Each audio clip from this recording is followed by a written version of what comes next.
School एक ऐसी जगह होती है जहां बच्चे सुरक्षित महसूस करते हैं। पेरेंट्स को भी कोई चिंता नहीं होती जब उनके बच्चे स्कूल में होते हैं, क्योंकि उनके आसपास उनकी टीचर्स होती हैं उन्हें संभालने के लिए, उनकी देखभाल करने के लिए। पर सोचिए एक ऐसी टीचर जो अपने ही स्टूडेंट का कत्ल कर दे। हेलो एवरीवन, मैं हूं दृष्टि और स्वागत है आपका मेरे चैनल पर। आज मैं लौटी हूं एक और नए क्राइम केस के साथ जो है साउथ कोरिया का, और ये है किम हानल केस। इसको जब मैंने पहली बार सुना तो मुझे बहुत ही हैरान कर गया, क्योंकि मैंने कभी सोचा नहीं था कि एक टीचर भी ऐसा कर सकती है। और बहुत सारे स्ट्रेंज और बहुत सारे हैरान कर देने वाले एलिमेंट्स और इसमें इस केस की डिटेल्स हैं। तो जानते हम इसके बारे में इस वीडियो में।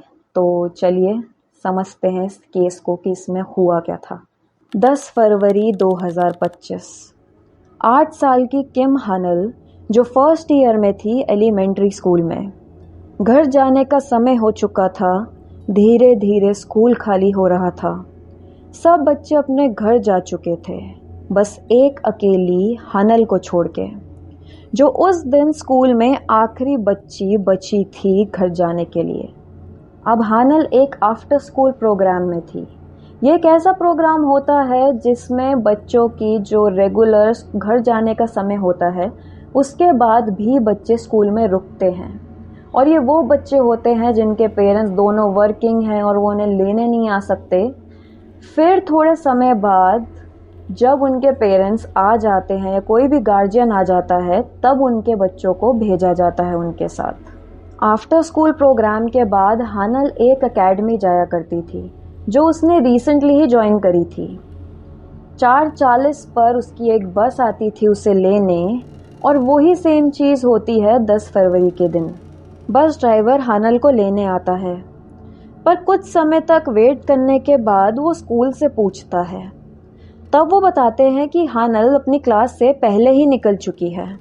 क्लासरूम से बाहर तक का जो रास्ता है वो बहुत ही छोटा है, इतना समय नहीं लगता, सिर्फ कुछ मिनट में ही आप स्कूल से बाहर आ सकते हो। पर हानल नहीं आती। समय बीतता रहता है, इंतज़ार बढ़ता रहता है।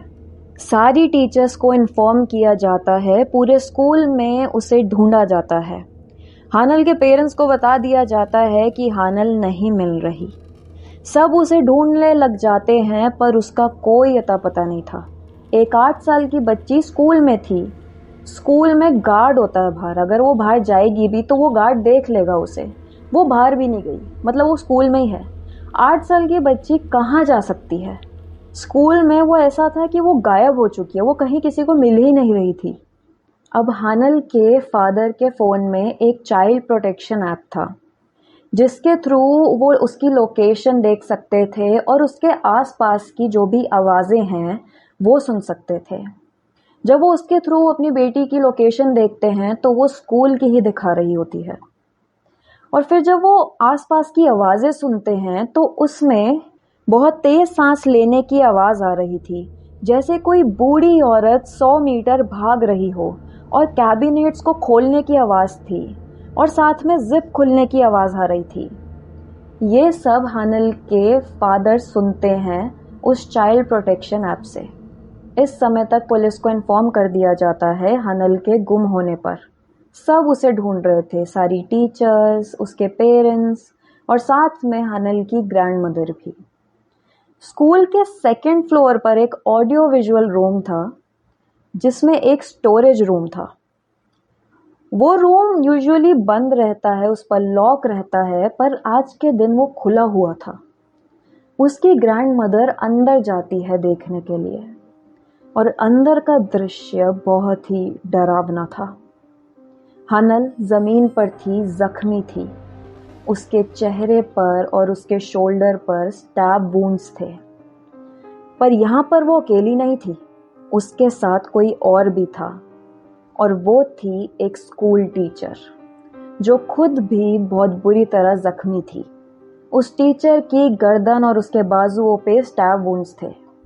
पर ऐसा क्या हुआ उस 10 मिनट में जब हनल अपनी क्लासरूम से निकली बाहर तक जाने के लिए, और थोड़े मिनट में ही बाहर पहुंच सकती थी बट वो पहुंचती नहीं। वो फिर मिलती है ऑडियो विजुअल रूम के स्टोरेज रूम में, वो भी जख्मी हालत में एक दूसरी टीचर के साथ जो खुद जख्मी है। कुछ भी सेंस नहीं बन रहा था।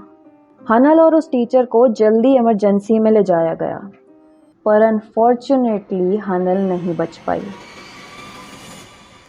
हैरानी की बात यह है कि उस टीचर की हालत बहुत बुरी थी, वो बहुत ही जख्मी थी। जब सारे मेडिकल स्टाफ लगे हुए थे उसके खून को रोकने में, मतलब समझ लो वो बहुत पेन में थी, वो एकदम से हंसने लग जाती है, और वो भी बहुत जोर जोर से।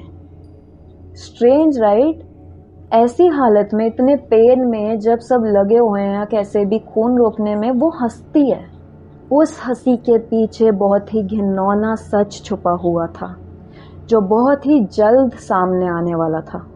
म्योंग जे-वन 48 साल की एक एलिमेंट्री स्कूल टीचर, जो डिप्रेशन की मरीज थी और 2018 से ट्रीटमेंट्स ले रही थी।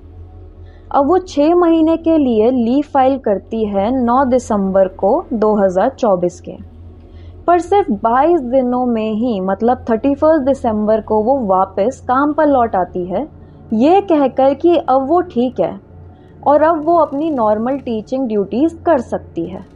अब हैरानी की बात ये थी कि एक एलिमेंट्री स्कूल टीचर जो बच्चों को संभालती है, उन्हें पढ़ाती है, और इवन मैं बच्चे वो नहीं कह रही जो बड़े हैं, लाइक ये एलिमेंट्री स्कूल के बच्चे हैं, छोटे छोटे बच्चे, इन पर ज़्यादा ध्यान देना होता है। और एक ऐसी टीचर जो खुद डिप्रेशन की मरीज है, उसको वापस स्कूल में आने दिया जाता है बिना किसी जांच पड़ताल के। इसमें बहुत बड़ी गलती स्कूल की अथॉरिटीज़ की भी है, जिन्होंने सारे क्लियर इंडिकेशंस के बाद भी ये सब इग्नोर किया और उस टीचर को काम पर वापस आने दिया। इवन तो उस टीचर ने ट्रीटमेंट्स लिए थे, पर वो इतनी स्टेबल नहीं थी कि वो बच्चों को वापस से पढ़ा सके। उसने सोच लिया था कि उसे सुसाइड करना है, पर वो अकेले नहीं मरना चाहती थी। वो अपने साथ किसी और को भी ले जाना चाहती थी, अपने साथ किसी और को भी इस चीज़ में इन्वॉल्व करना चाहती थी, और वो थी वो बच्ची किम हनल। म्योंग जे-वन बताती है कि कैसे उसने पास ही के मार्केट से एक नाइफ खरीदा था, और उसके एग्जैक्ट वर्ड्स ये थे, मुझे परवाह नहीं थी कि किसके साथ मुझे मरना है। मैंने उसे चुना जो सबसे आखिरी में आफ्टर स्कूल प्रोग्राम से जाएगा। मैंने उसे कहा कि मेरे पास एक बुक है जो मुझे उसे देनी है, और ये कहकर मैं उसे ऑडियो विजुअल रूम में ले गई। फिर मैंने उसका गला घोटा और चाकू मारा। वो सारे वुंड्स जो किम हनल की बॉडी पे थे वो तो उस टीचर ने किए ही थे, पर उसकी बॉडी पे भी जो वुंड्स थे वो अपने आप को उसने खुद मारे थे। पुलिस बताती है कि कैसे जब लीव ऑफ एब्सेंस के बाद वो वापस स्कूल लौटी थी, तब उसे वाइस प्रिंसिपल ने कोई भी टीचिंग ड्यूटीज नहीं दी थी, जिसकी वजह से वो और फ्रस्ट्रेटेड और अनॉयड रहती थी। वो बताती है कि काम पर लौटने के जस्ट 3 दिन बाद से ही उसे इरिटेशन होने लग गई थी, उसे बहुत गुस्सा आने लग गया था लोगों पर। वो ऑलरेडी डिप्रेशन से जूझ रही थी।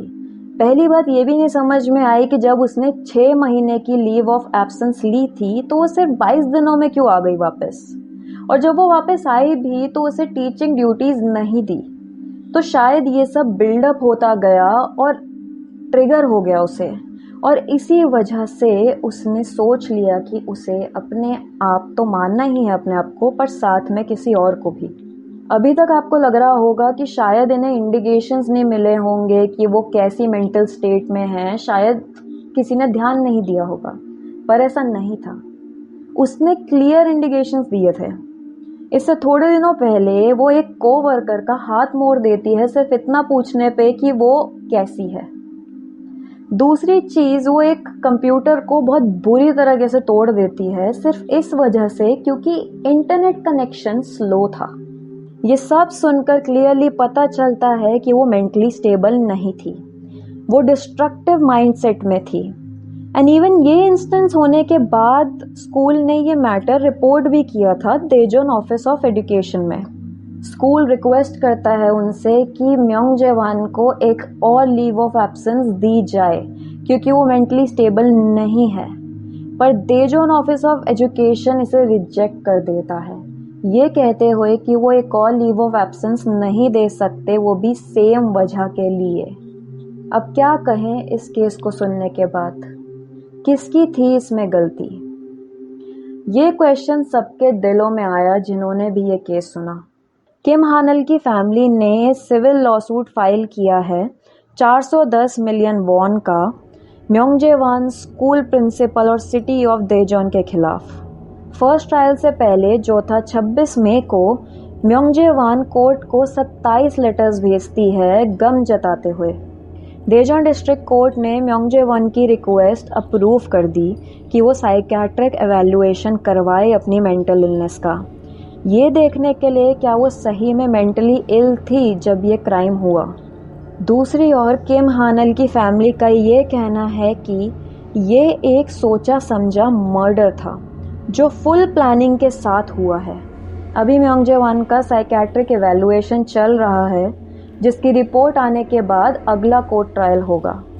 अगर इस इशू को सही से मैनेज किया जाता तो आज सिचुएशन अलग होती। आज शायद किम हानल हम सबके साथ होती इस दुनिया में। डिप्रेशन, मेंटल इलनेस, ये सारी चीज़ें वो भी साउथ कोरिया जैसी कंट्री में बहुत ही इग्नोर कर दी जाती हैं। इतना हाई है डिप्रेशन रेट और गवर्नमेंट को भी यही दरख्वास्त की गई लोगों ने कि भाई इन चीज़ों पर भी ध्यान दिया जाए, ये देखा जाए कि टीचर्स कौन सी मेंटल स्टेट में हैं ताकि ऐसा कोई केस आगे जाके ना आए।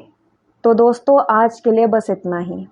अपना ख्याल रखिए, अपनी सराउंडिंग्स पर ध्यान दीजिए और सेफ रहिए। धन्यवाद।